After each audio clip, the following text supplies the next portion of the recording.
Hello दोस्तन, अगर आज आपको असली, डरावनी और रोमांचक कहानियां पसंद है जो आपकी रूह तक हिला दें, तो आप सही जगह पर आए हैं। मेरे चैनल को अब भी सब्सक्राइब करें ताकि हर नई डरावनी कहानी आप सबसे पहले देख सकें। और हाँ, बेल आइकॉन दबाना मत भूलिएगा ताकि कोई भी वीडियो आप मिस ना करें। तैयार हो जाइए डर के एक नए सफर के लिए। तो चलिए सब्सक्राइब करें और डर के साथ मस्ती शुरू करें। राजस्थान की सीमा से लगे एक छोटे से गांव बेलवा की यह कहानी है। एक ऐसा गांव जिसे लोग भूल चुके थे, जहां रात को हवा भी डरते डरते चलती थी और जहां एक पुरानी हवेली में हर पूर्णिमा की रात एक औरत की चीखें गूंजती थीं। वर्ष 2018। एक युवा फोटो जर्नलिस्ट अर्जुन माथुर को एक लोकल वेबसाइट के लिए रिपोर्टिंग करनी थी। भारत के भूतिया गांवों की सच्चाई। उसने चुन लिया बेलवा गांव। गांव पहुंचते ही अजीब सन्नाटा था।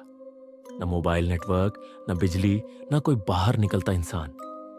जो भी मिला वो सिर झुका के बात करता और हवेली का नाम आते ही चुप हो जाता।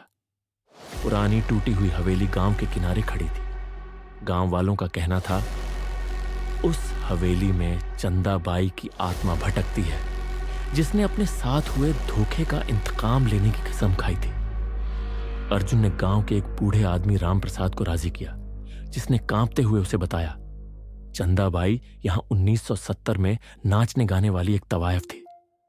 ठाकुर बलवीर सिंह ने उससे झूठा प्यार किया, फिर अपनी हवस मिटाकर उसे जिंदा जला दिया। उसकी आत्मा तब से हवेली में कैद है। हर पूर्णिमा की रात वो लौटती है, किसी पुरुष की आत्मा को जला नहीं। अर्जुन ने तय किया कि वो उस रात हवेली में रुकेगा, कैमरा लगाएगा और सच्चाई सबके सामने लाएगा। रात के ठीक 12 बजे हवेली के अंदर सब कुछ बदल गया। दरों दीवारों से अजीब सी फुसफुसाहटें आने लगीं। ठंडी हवा की जगह जलने की बदबू आने लगी। अर्जुन ने कैमरा ऑन किया और कमरे में बैठ गया। 1:13 ऊपर की मंजिल से पायल की आवाज आने लगी। 1:19 कोई औरत जोर से चिल्लाई, ठाकुर तू वापस आ गया। 1:22 शाम। अर्जुन का कैमरा खुद ब खुद बंद हो गया। अर्जुन ने जैसे ही सीढ़ियां चढ़नी शुरू की, दरवाजा अपने आप बंद हो गया। अचानक एक औरत सफेद लहंगे में जलते हुए बालों के साथ उसके सामने प्रकट हुई। मेरा प्यार क्यों तोड़ा? तू भी मर्द ही है, अब तू जलेगा, वो चीखती रही। अर्जुन की आंखों में खून उतर आया। उसने देखा हर शीशे में उसका चेहरा नहीं, बल्कि जलती हुई चंदाबाई का चेहरा दिख रहा था। अर्जुन ने राम प्रसाद की बात याद की।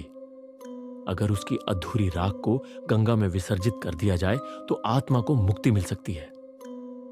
अर्जुन ने जान पर खेलकर नीचे से वो पुरानी हड्डियां उठाई जो हवेली के तहखाने में छिपी थी।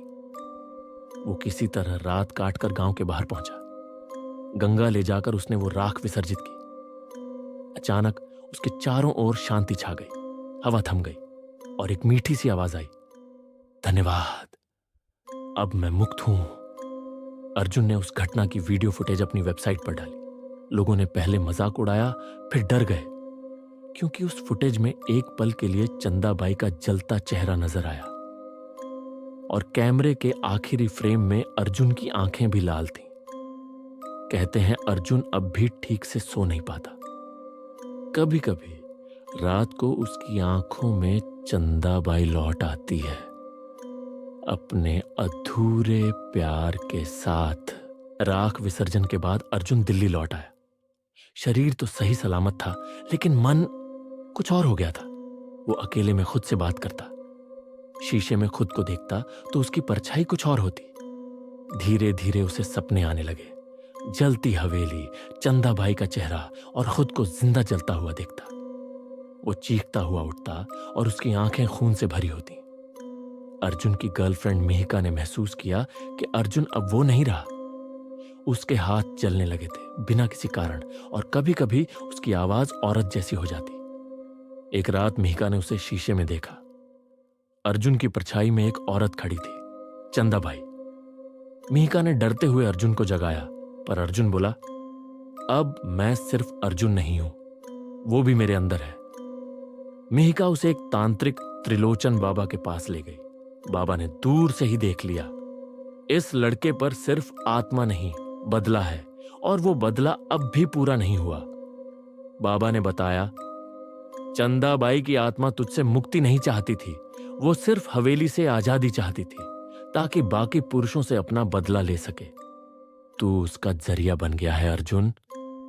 अब अर्जुन एक चालू शरीर बन चुका था, चंदाबाई की आत्मा का नया अवतार। उसी रात बेलवा गांव में फिर से मौतें शुरू हो गईं। गांव के पुरुष एक एक करके गायब होने लगे। किसी की लाश पेड़ पर उल्टी लटकी मिली, किसी की खाल उतरी हुई।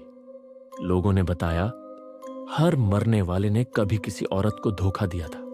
और हर जगह जलने की बदबू, पायल की आवाज और अर्जुन की शक्ल जैसा कोई अजनबी घूमता नजर आया।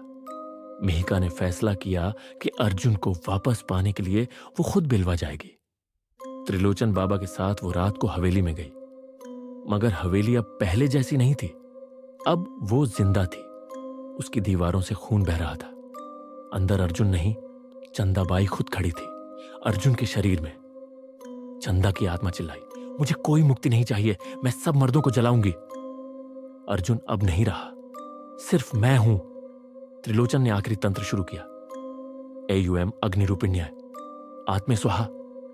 मगर अर्जुन की आत्मा अंदर से चीख उठी, मिहिका मुझे बचाओ, मैं अंदर हूं। त्रिलोचन ने अपनी छुरी से हवेली की दीवार पर मंत्र लिखा और मिहिका ने अर्जुन को गले लगा लिया। मैं तुझे छोड़ूंगी नहीं, चाहे जो हो। आसमान से बिजली गिरी, हवेली जलने लगी और चंदा की आत्मा ने चीखते हुए अर्जुन का शरीर छोड़ दिया। मगर जाते जाते उसने कहा, तुमने मुझे फिर धोखा दिया। अब मैं तेरे अंदर नहीं, तेरे बच्चे के अंदर आऊंगी। अर्जुन और मिहिका उस रात किसी तरह बच गए। मिहिका प्रेग्नेंट हुई। सोनोग्राफी करवाते वक्त डॉक्टर ने कहा, बच्चा ठीक है, पर उसकी आंखें अजीब हैं, जैसे कोई और उसमें देख रहा हो। और अस्पताल की लाइट बंद हो गई। क्या चंदाबाई लौट आई? क्या अर्जुन का बच्चा उसके इंतकाम का अगला मोहरा है? जारी रहेगा। हेलो दोस्तन, अगर आज आपको असली, डरावनी और रोमांचक कहानियां पसंद है जो आपकी रूह तक हिला दें, तो आप सही जगह पर आए हैं। मेरे चैनल को अब भी सब्सक्राइब करें ताकि हर नई डरावनी कहानी आप सबसे पहले देख सकें। और हाँ, बेल आइकॉन दबाना मत भूलिएगा ताकि कोई भी वीडियो आप मिस ना करें। तैयार हो जाइए डर के एक नए सफर के लिए। तो चलिए सब्सक्राइब करें और डर के साथ मस्ती शुरू करें।